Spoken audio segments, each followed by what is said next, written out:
अब बात करते हैं लोकल सेटअप की। अब लोकल सेटअप क्या होता है कि हम कैसे अपने सिस्टम में एक ऐसा लोकल एनवायरनमेंट क्रिएट करें ताकि जब हम अपनी फाइल को या अपने प्रोग्राम को या अपनी एप्लीकेशन को अपलोड करें सर्वर पे तो उसका बिहेवियर सेम हो। बस थोड़ी सी माइनर चेंजेस अगर पड़ी तो माइनर होंगी, चेंजेस अगर करनी पड़ी तो वो बहुत ही माइनर होगी। तो उसके लिए हम पहले क्या इंस्टॉल करेंगे, Node.js, जो कि हमें एक डेवलपमेंट सर्वर प्रोवाइड करेगा अपने ही सिस्टम पे। अब उससे हमारे पास क्या आएगा, देखो अब Node.js तो मैं आपको बोल रहा हूँ कि डाउनलोड करो और इंस्टॉल करो, राइट। तो इससे क्यों Node.js हम यूज करेंगे, बेसिकली Node.js में ऐसे बहुत सारे पैकेजेस है।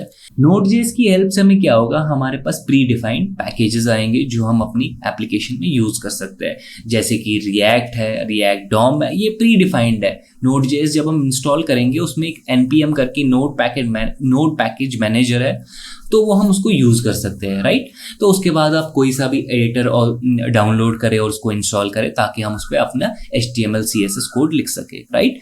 सो आगे बढ़ते हैं। अब आती है बात क्रिएट रिएक्ट ऐप की।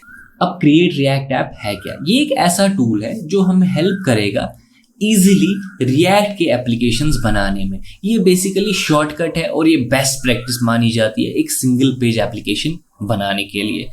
हमें कोई भी प्री डिफाइंड या कोई भी टूल ऐसा नहीं कॉन्फ़िगर करना पड़ेगा या कोई भी टूल ऐसा एक्सेप्ट Node.js इंस्टॉल करना पड़ेगा जो हमें यूज करना है। हमें यूज तो बहुत सारी चीजें करनी है लेकिन क्रिएट रिएक्ट ऐप हमारे लिए वो कर देता है, ठीक है। हमें कोई वेब पैक की जरूरत नहीं होती है, बेबल की जरूरत नहीं होती है। वेब पैक और बेबल क्या होता है आगे हम बताएंगे, ठीक है। और हमें कोई भी टूल इस्तेमाल नहीं करना पड़ेगा। बेसिकली ये हमें एक हेड स्टार्ट देता है कि आपके लिए हमने ये सारा काम कर दिया, आप बस इसको यूज करके अपनी डेवलपमेंट शुरू कर दो। और ये फेसबुक के डेवलपर्स ने बनाया है, ठीक है। अब फेसबुक के डेवलपर्स ने बनाया है तो हम इस पे रिलाई कर सकते हैं, राइट। और फेसबुक की बहुत बड़ी कम्युनिटी है, अगर कभी भी हमें किसी चीज की जरूरत पड़े तो हम उस कम्युनिटी से हेल्प मांग सकते हैं, राइट। अब वेब पैक और बेबल है क्या, हम ये टूल यूज क्यों कर रहे हैं, ठीक है। हम तो कोई भी टूल यूज कर सकते थे लेकिन क्रिएट रिएक्ट ऐप ही क्यों, राइट।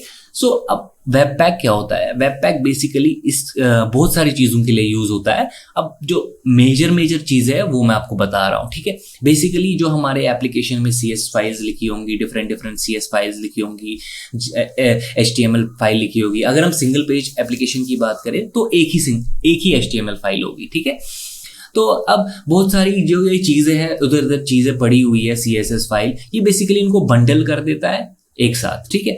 अब बंडल कर रहा है तो बेसिक जाहिर सी बात है हमारा कोड छोटा हो जाएगा, मिनिफाई कर देगा हमारे पूरे इन फाइल्स को, राइट। और हमें कंपाइलर की भी जरूरत नहीं पड़ेगी।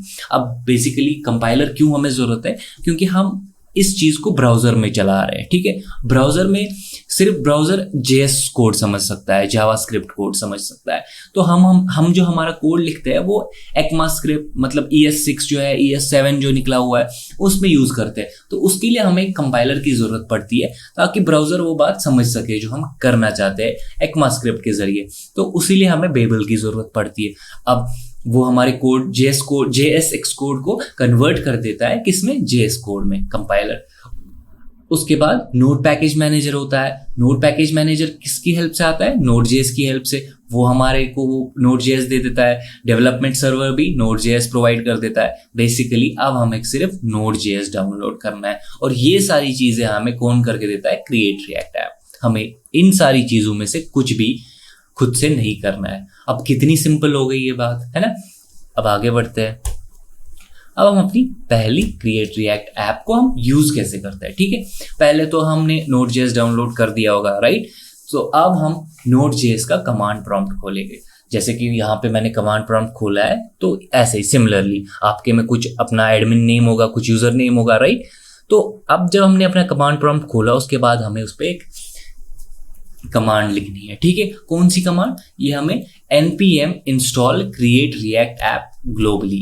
तो अब इस कमांड से क्या होगा, अगर आपके पास मैक है तो आपको बस npm के आगे sudo लगाना पड़ेगा, ठीक है। तो अब इस कमांड से हमारे पास ये जो क्रिएट रिएक्ट ऐप के बारे में हम बात कर रहे थे तो वो इंस्टॉल हो जाएगी, ठीक है।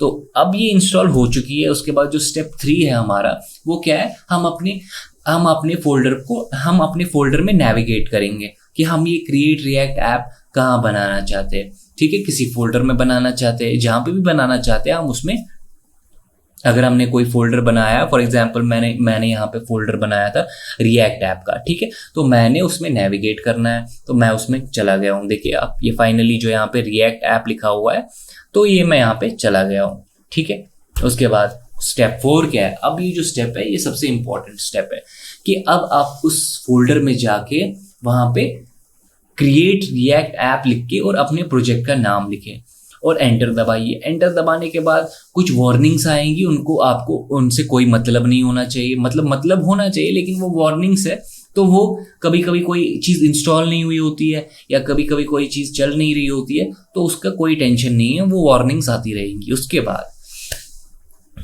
ठीक है, अब आगे बढ़ते हैं। आगे बढ़ने के बाद जब ये सारा प्रोजेक्ट नेम सब कुछ हो जाए तो आपके सिस्टम में एक फोल्डर बन गया होगा रिएक्ट ऐप के नाम से, और उसमें एक प्रोजेक्ट होगा जो होगा रिएक्ट प्रोजेक्ट, जैसे कि मेरे सिस्टम में लिखा हुआ है। ठीक है, आगे बढ़ते हैं स्टेप 5 की तरफ। अब हम नेविगेट करेंगे फिर से किसकी ओर? अब उस रिएक्ट प्रोजेक्ट के अंदर। ठीक है, अब रिएक्ट प्रोजेक्ट के अंदर जब हम जाएंगे तो हम क्या लिखेंगे? npm start। जैसे ही हमने स्टार्ट किया तो आपको एक ऐसी मैसेज आएगी कंपाइल सक्सेसफुली, और आपके ब्राउज़र में जो भी डिफ़ॉल्ट ब्राउज़र होगा आपका, उसमें ये लोकल होस्ट 3000 करके एक डेवलपमेंट सर्वर आपके सिस्टम पे बन चुका होगा। ठीक है,